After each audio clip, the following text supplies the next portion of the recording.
America से एक बड़ी खबर आई जिसने दुनिया भर के कारोबार पर सवाल खड़े कर दिए।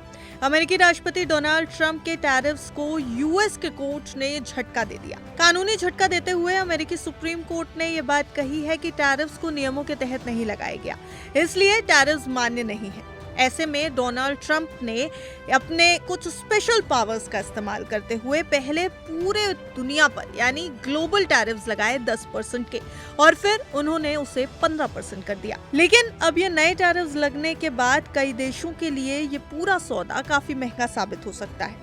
लेकिन अब सबसे बड़ा सवाल ये है कि क्या इसका असर भारत पर पड़ेगा।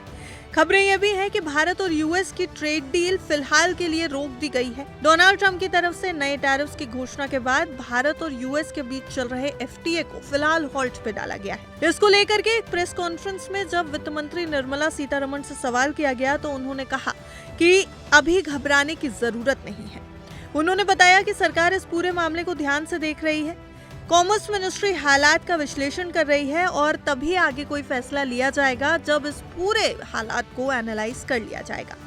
आप सुनिए कि उन्होंने क्या कुछ कहा है।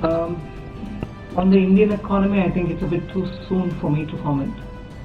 But on the trade, particularly, aside from the Indian economy in general, the Commerce Ministry is reviewing the situation. The delegation will have to take a call on when they're going to go for further negotiations.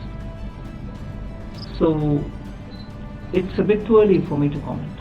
सीधी भाषा में अगर कहें तो अभी तस्वीर पूरी तरह साफ नहीं है। भारत जल्दबाजी में कोई भी प्रतिक्रिया नहीं देगा, बल्कि सोच समझ कर कदम उठाएगा। आने वाले दिनों में यह तय हो जाएगा कि अमेरिका के इस फैसले से भारत के व्यापार और अर्थव्यवस्था पर कितना असर पड़ता है।